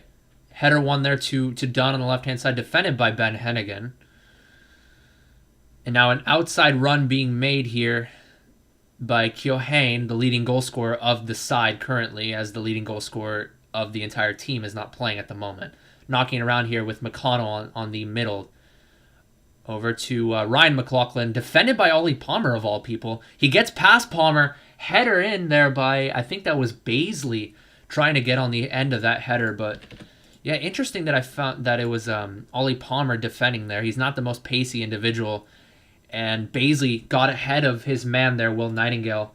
Will Nightingale was defending that near post, but Baisley got past the near post and tried to get a little flick on header, but unfortunately for Rochdale, he wasn't able to get a full-on header on that. It was actually he did get it towards goal, but it was a deflection there by Will Nightingale. So nicely done there by Nightingale. Not able to track his runner fully, but is able to protect the frame, protect the goal, and prevent a flick header towards goal there. So it's going to be a corner kick here for Rochdale. Corner kick coming in, and it was Baisley once again on the header. He's been winning a lot of those headers recently. Won the header to win the corner kick, and now winning the header at the top of the box, and it's deflected once again. Deflected off of Joe Pigott. Rochdale winning a lot of the aerial duels right now, and it's getting fairly scary. Now a corner kick is going to be coming in once again. Another corner to Rochdale. Header towards the back post, and it was steered in. The second effort by Keohane on the back post. It's going to be 3-2 to Rochdale, ladies and gentlemen. AFC Wimbledon on 3 separate occasions, 3 corners, not able to win the header, and it's going to be 3-2 for Rochdale. It was Joe Pigott and Alex Woodyard on the initial header attempt there. Neither of them were able to win the header over, I think that was Dunn. No, it was somebody else. I couldn't quite catch the number, but nonetheless, it's going to be 3-2 for Rochdale. Damn, that's tough. That really is tough.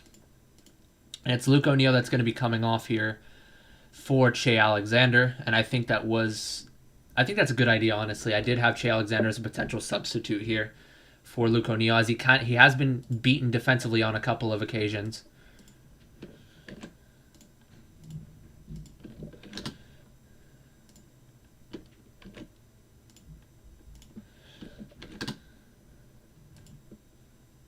So that was the initial chance, the first Schiazzo. I didn't get the second one. It was just a header towards goal off of the corner, and then it was deflected again for a second corner, actually, but a third opportunity. Third time's the charm there for Rochdale. Anyway, let me address the chat a little bit. So I do not mind the MK Dons fans that just want to support their local club. However, the fans that rub it in the faces and they're like, oh, we are the real Dons and stuff, that kind of makes me a little salty. I will admit that there are a couple of AFC Wimbledon's out there. Okay, a couple of AFC Wimbledon fans out there. You know, diehard AFC Wimbledon fans, you got to support the club. But, you know, couple of nasty comments thrown here and there. But I don't support the idea of buying out a club and, you know, they should have started from the bottom up. But I do appreciate those fans that just want to support their local club. Just they don't want anything to do with the rivalry. But the fans that rub it in, you know, they're like, we are the real Dons. Ha, we took your history. Haha. That's when I tend to get salty. But that being said, though, I don't want any salt being thrown around in the chat too much. I mean, you guys can if you want to, but, you know, I'm a pacifist. I do enjoy peace and love. So, yeah, that's all I have to say about that. But that being said, yeah, Rochdale, with this win here, let me look at the live results, actually. With this win, I think they're going to be maybe 3 points behind AFC Wimbledon. Yeah, 3 points behind the Dons. And with 2 games to go, the Dons are really going to have a tough task ahead of them. In case that they do drop these 3 points, they're going to have Portsmouth and Lincoln. I think Portsmouth at home and Lincoln away, if I'm not mistaken. Yeah, it's going to be Portsmouth at Plough Lane, and Lincoln away from home. So a tough last 2 games for the Dons. As for Rochdale, their schedule is a little bit... Okay, it's also kind of tough. They play Doncaster and MK Dons, both in the middle of the table, both decent sides respectively. Doncaster are a decent offensive side, and MK Dons are also... Yeah, they're both decent on the offensive front. So... 13th and 9th places respectively. So Doncaster have a bit of a tough road ahead of them as well. I mean, I meant to say Rochdale, but anyway, that being said, let me focus on the game again. Piggott tries to win the header, and it looked to me like he was fouled there. But anyway, Ryan Longman coming on as a substitute on that right-hand side, plays a nice ball, fizzes past Jack Radoni. Ollie Palmer on the ball there on the left-hand side. Back to Nesta Guinness-Walker. Back to Ollie Palmer. Can he find something? Dummies it. Ooh. I was going to say he dummies it to himself, lets the ball roll past him, gets a crossover to Ryan Longman, gets a shot. It was deflected, finds a second opportunity, but it was saved by the goalkeeper there. I thought for sure, but that was a really good save in that near post by Jay Lynch. I clapped because I thought that was in. But it was a ball from Nesta Guinness-Walker. Ollie Palmer carried the momentum. He let the momentum carry himself. Oh my God, that was 5 yards away, and the goalkeeper dove. He was desperate. I mean, it wasn't a reaction save. He was trying to cover that near post as best as he could, and Ryan Longman tried to slot it into that bottom corner. Corner kick comes in. Joe Piggott, the target, but he wasn't able to get his head on that. Jack Radoni tries to take a touch towards goal and takes a strike towards goal. Deflected. Che Alexander strikes towards goal again. Deflected. And now Rochdale are going to come away with it. Yeah, a couple of shots there from AFC Wimbledon. Blocked by Rochdale. They're starting to get a little antsy here, AFC Wimbledon. But yeah, Jack Radoni tried to take a touch to his left-hand side, and unfortunately it was blocked. Oh my God. That was the chance, ladies and gentlemen. That was the chance for the Dons to get ahead. Ryan Longman with a golden opportunity there. To be fair, I think it wasn't necessarily Longman's fault. He tried to slot it, but it was a world-class save there from the goalkeeper, to be fair. Oh, goodness gracious, man. Saving 2 points from Rochdale. You know, the draw isn't necessarily going to be as good for Wimbledon. The draw is a lot better for Wimbledon, I should say, but 1 point, it's not necessarily that Wimbledon are going to get a point, but it's that Rochdale are going to lose 2. So a draw would certainly favor Wimbledon here. Sorry.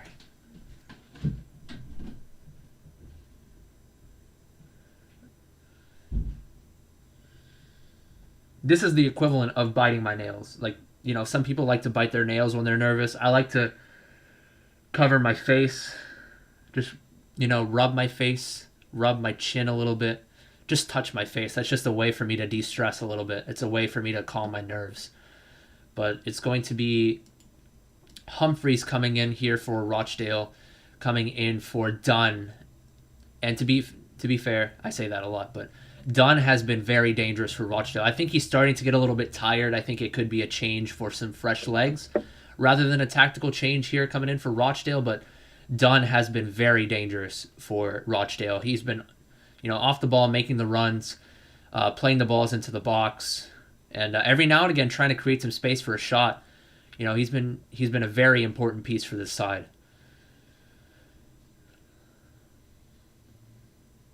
And it's also going to be Matty Lund, the leading goal scorer, coming in for Rochdale. Ryan Longman playing it forward to Joe Piggott, and Joe Piggott drawing the foul.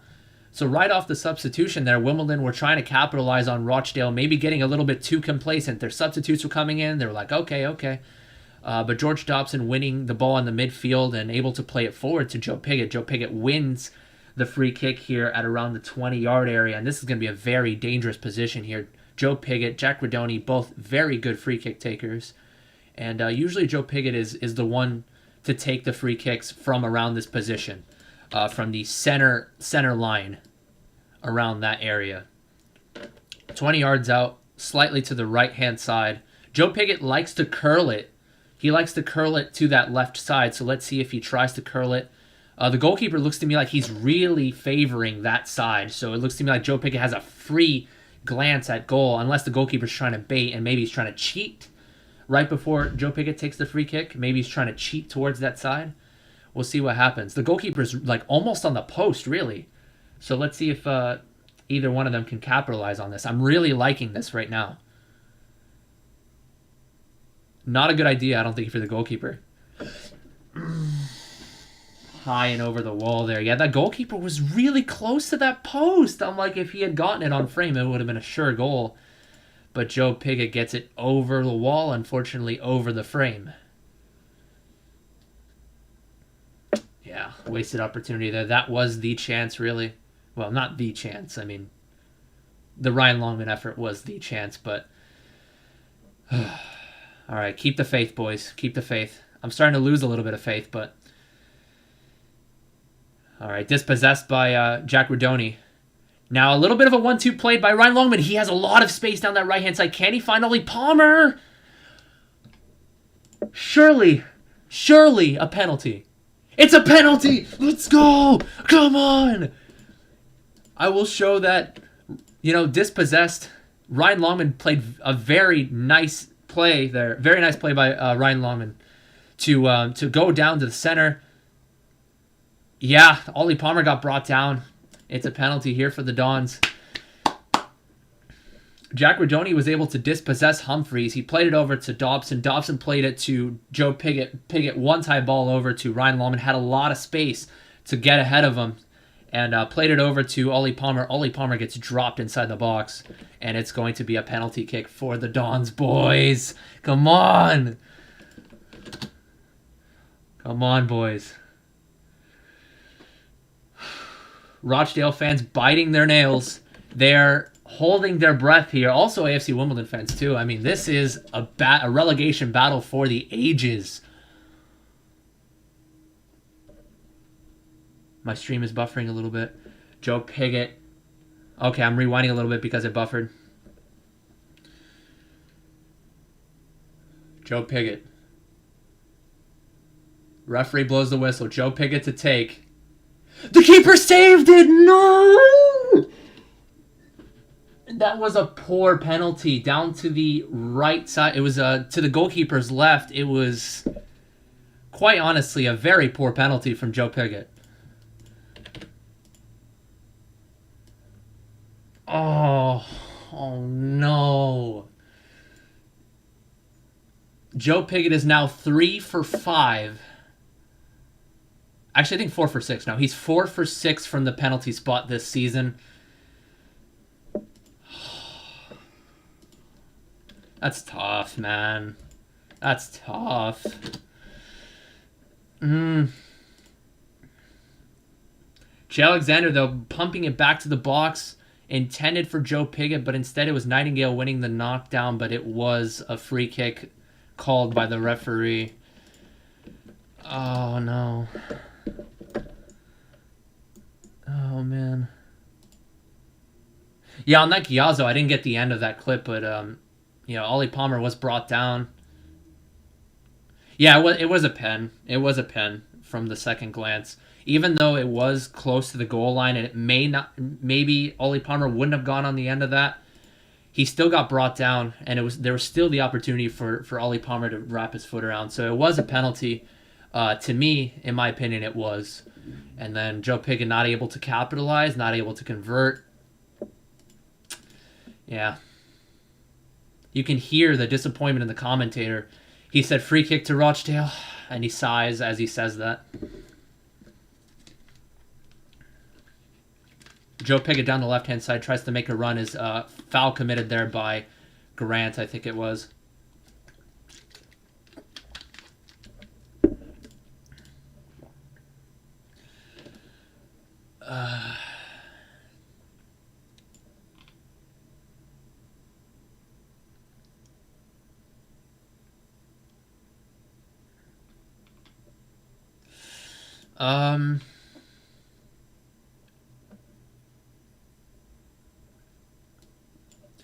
I mean, he is kind of making fun of the Dons right now, but I wouldn't go as far as to. Yeah, I mean, I want to ban him because he's being kind of annoying, but at the same time, I don't necessarily. Nah, I don't know. I could, but he's expressing his honest opinion because to be fair, I guess he did say he did support Wimbledon FC, but he is on the dark side. He is on the dark side, but I don't know. I'm going to keep him on, even though it is a little bit annoying. I know it's a bit controversial for me to say that, but we're all friends here, boys. Come on.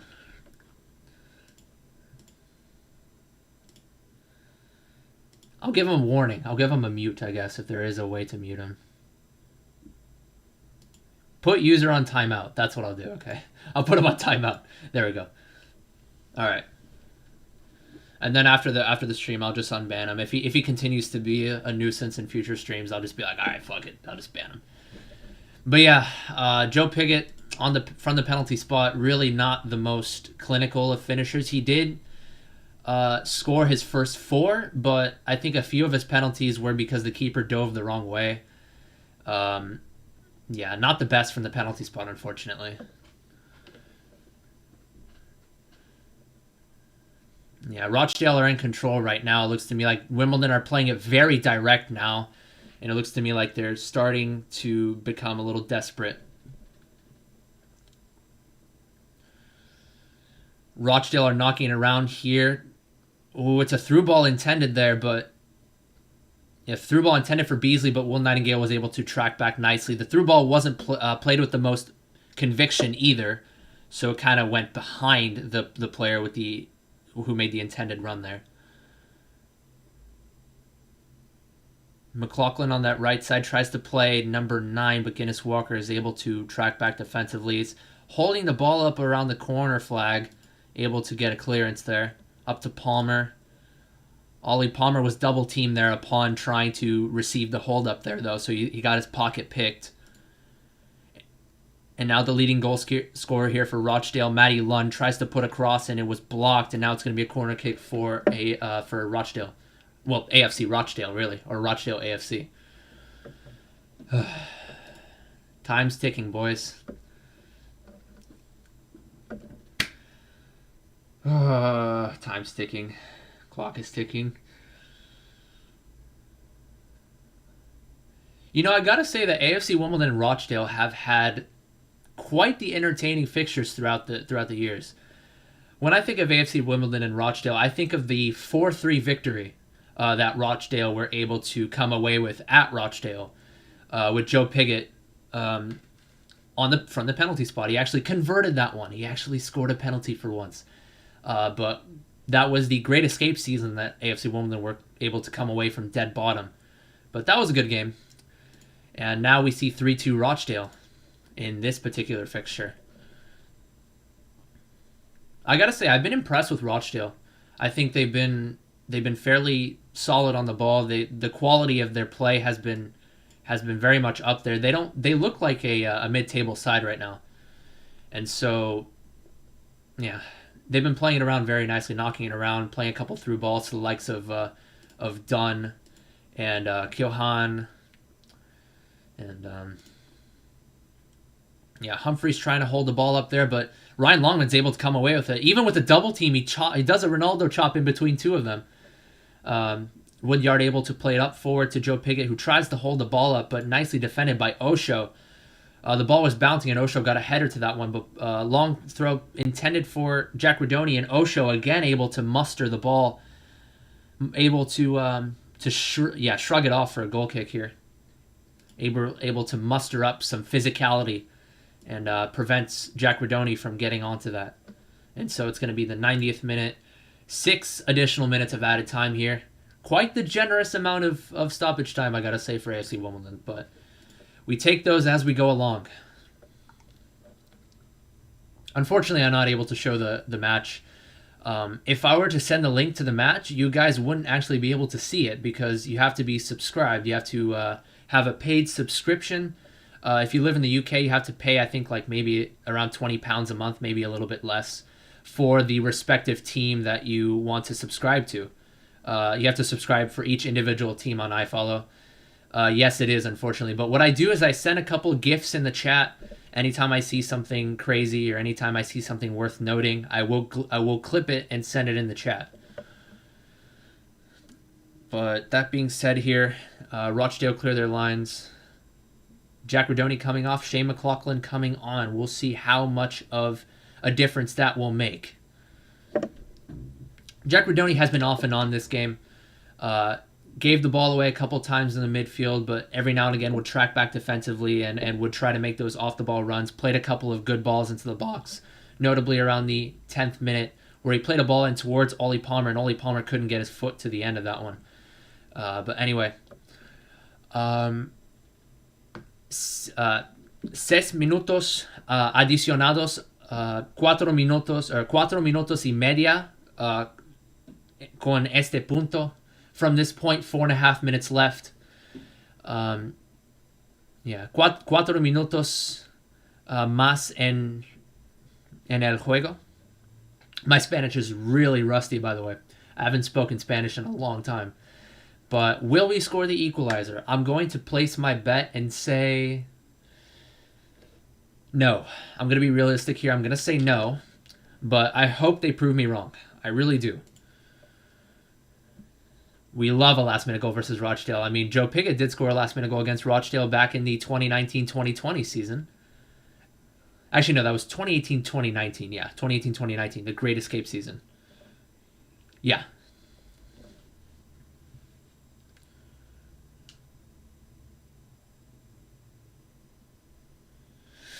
Ooh, Osho steers it high and forward to Baisley, defended by Ben Hennigan as Baisley tried to get a little flick over him and tried to get on the end of that one, but Ben Hennigan's not going to let him pass. He marshaled him away. But yeah, Rathbone tries to get it to Beasley. Nice tackle there by Beasley as Woodyard came away with it initially, but it was deemed a free kick. Actually, I'm surprised with that one actually because Beasley. Yeah, no, he did get Woodyard.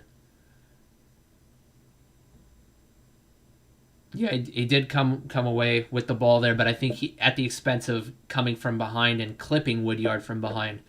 So it was a 50-50 challenge there, or when I say 50-50, I meant the ref could have blown it either way, but instead it's going to be a free kick for Wimbledon. Knocked high and forward. Ollie Palmer tries to knock it back, but instead knocks it back towards the midfield, and Rochdale were able to win it. Okay, won it back here. AFC Wimbledon win it back now. Woodyard with Che Alexander making a run here. Tries to put it into the box. Does so. Ollie Palmer with the knockdown! Joe Pigott tried to get it with his left foot, but unfortunately somebody was able to get a foot onto it before he got that volley. And had that player not gotten his foot to that would have been a clean volley towards goal for Joe Pigott.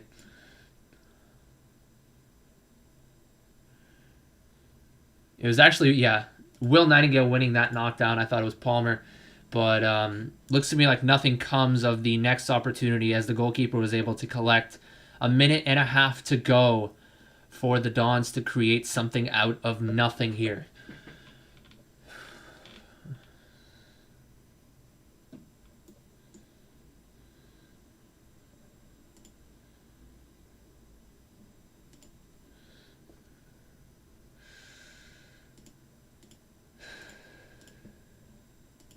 Nah, y'all are just trolling. I think Hunt's trolling right now. 3-3. Nah, I'm live right now. I can confirm I am live, and it's still 3-2. Genuine troll attempt. Maybe got one or two people in the chat excited, but didn't fool me. No, it's not. Guys, don't listen to him. It's not 3-3 right now. It's not. Flicked on by Palmer over to Pigott. Nah, don't listen to him. Anyway, throw in coming in here. 30 seconds to go. Che Alexander on the ball is challenged by Humphreys, who's coming back from the striker position. The cross goes to nobody. It was intended for Pigott, but it was high and over the head of Pigott. And they clear their lines for a throw in here. 15 seconds to go. One more opportunity here as George Dobson lumps it forward, but not high enough. Luckily, it was Che Alexander to get on the end of that one. Joe Piggott knocks it down. Top of the post. Joe Piggott. Let's go. Come on. Get in there. Come on.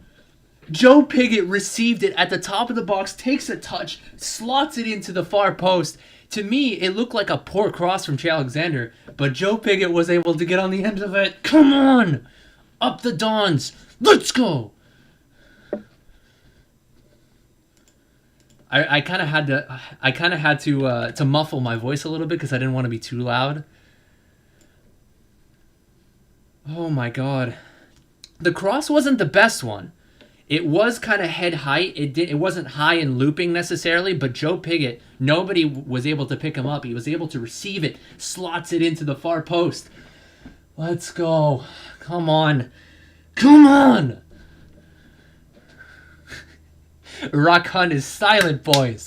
The muzzle has been put on MK Dons fans everywhere. AFC Wimbledon are staying up this season, boys. That is so crucial. That is so crucial, boys. That was a Hail Mary moment, and the Hail Mary has been completed. Successful Hail Mary here. Get the fuck in, boys. Come on.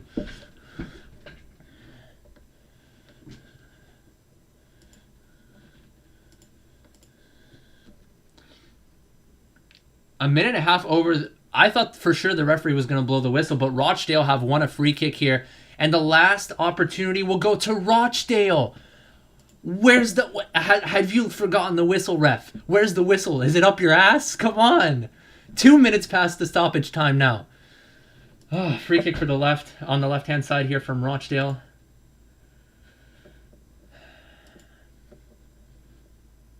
It's going to be Keohane to take this one all the way to the back post. Ollie Palmer is able to head it away, not fully clear. Yes, Nista Walker clears his lines for sure. Surely that's got to be the halftime or full-time whistle. The full-time whistle's blown. AFC Wimbledon have pulled a rabbit out of the hat, out of absolutely nothing, boys. Out of nothing. Actually, I shouldn't say out of nothing because they did have a chance to make it 3-3 with Joe Piggott on the penalty, but it seemed to me like they were down and out. It seemed to me like they were starting to get desperate in the last few minutes of the game, like playing it very direct, abandoning any sort of knocking it around, any sort of quality play that they were playing. They just started to get desperate. They were trying to play it over to Piggott and to Ollie Palmer, but the prayers have been answered, boys.